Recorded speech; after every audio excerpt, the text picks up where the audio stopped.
Master Jet, kailan po dapat ibigay ang payslip? Kasi po laging delay ang dating ng payslip namin for the month. Minsan inaabot na ng second week or third week ng next month.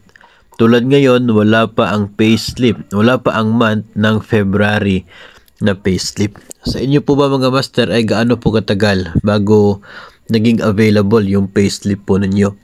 Kasi usually po matagal ito kapag nandoon po sa regional office yung gumagawa ng sahod ninyo.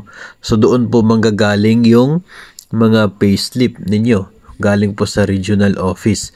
Kapag nandoon po yung inyo pong PSU, yung gumagawa ng sahod at gumagawa po ng payslip ninyo. Wala pa naman po ako nakikita na particular na memo or order na nagsasabi na dapat pagdating ng petsang ito ay available na po yung payslip.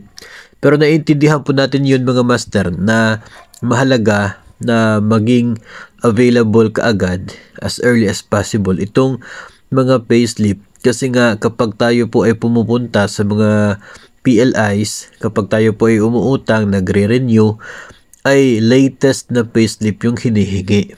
So paano po kayo papayagan ng bangko na mag-loan kung yung payslip na dadalhin ninyo ay 2 to 3 months delay, no? So hindi na po yun yung magiging latest payslip.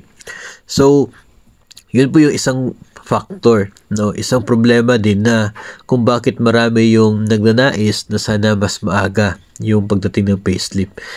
Naranasan po yun namin dati mga master kapag nung time po na nasa region ba yung gumagawa ng sahod.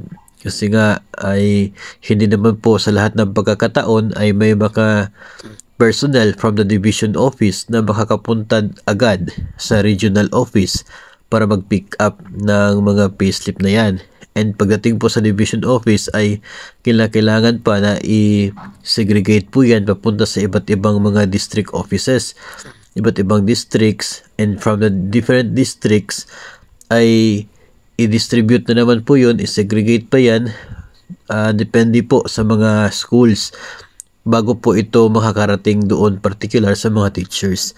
So medyo mahaba po yung process, kaya medyo matatagalan talaga sa pagdating. Isa po sa mga advantage ng pagkakaroon ng sarili po ninyo na PSU dyan mismo sa inyong division ay ito pong mas maaga na pagdating ng mga payslip po. No, yun po ay napatunayan po namin.